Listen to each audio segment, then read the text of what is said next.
रायजोफोर कमेन्ट होनो हागोन नामा अरखि फिल्मखौ नायनानै माबायदि मोनदों? मोजां जादोंना फिल्मा? रायजोफोर नायनानै माबायदि मोनदों गोसोखौ? थिग दङ। अरखि फिल्मा माबायदि जादों रायजोफोर?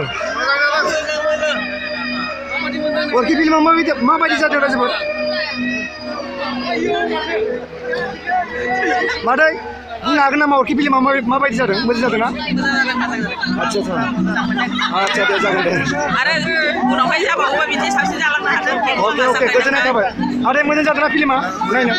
आच्छा गोजोननाय थाबाय। सार बुंनो हागोन नामा फिल्मा माबायदि जादों? फिल्मा माबायदि जादों बुंनो हागोन नामा? मोजाङानो ना? मोजां मोनदों आरो ना? रायजोफोर मोजां मोनदों ना फिल्म नायनो? अके गोजोननाय थाबाय। रायजोफोर माबायदि मोनदों फिल्मखौ नायनानै? मोजां मोनदों। गफुरनि अरखि फिल्मा मोजां जादों ना नायनो? गासिबो एक्टिं ना मोजां ना? दे गोजोननाय थाबाय। माबायदि मोनदों फिल्मखौ नायनानै? मोजां मोनदों एसे।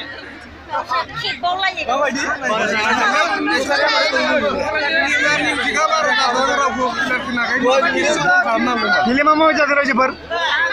मोजां ना? आच्छा।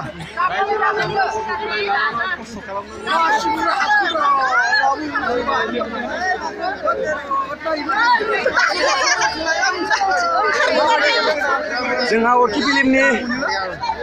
फिल्मनि फार्स्ट श' जागासिनो दंमोन। दा जोंहा सेकेन्ड श' जानो थांगासिनो दङ। दा नैबे फार्स्ट श'आ जोब्बाय, बिनि उनाव सेकेन्ड श' खालामगोन। गफुराव बयबो बाहागो लादों लैहोर बे अरखि फिल्मखौ नायनायाव।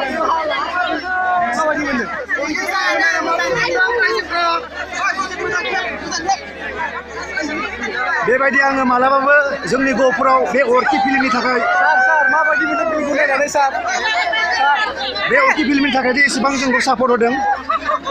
बे अरखि फिल्मनि प्रडाक्सननि जेसेबां सापर्ट होदों जों गोजोननाय थादों।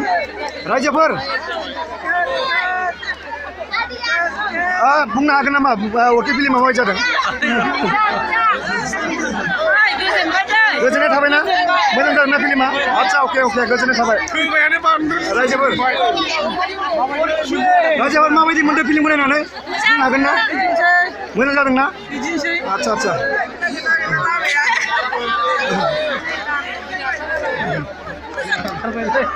गोजोननाय थाबाय।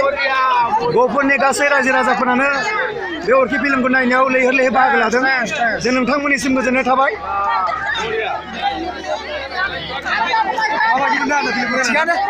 मोजां जादों ना?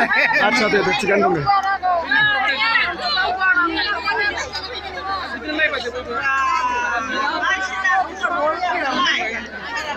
आसा खालामदों आरो गफुरनि रायजो राजाफ्रा गासिबो बिदिनो सापर्ट होलांबाय थाथों।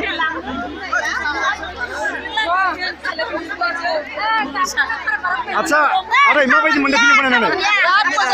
मोजां जादों ना? आच्छा दे गोजोननाय थाबाय।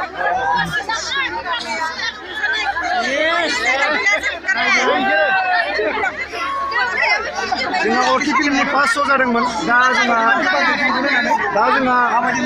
अरखि फिल्मा जोब्बाय, बिनि उनाव सेकेन्ड श' जानो थांगासिनो दङ।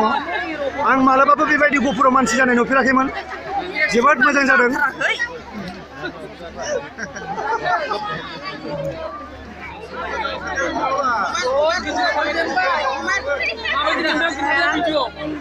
रायजोफोर माबायदि मोनखो? फिल्मा माबायदि जाखो रायजोफोर? गोजोननाय थाबाय। मोजां जादोंना रायजोफोर? दे अके। जोंहा अरखि फिल्मनि सेकेन्ड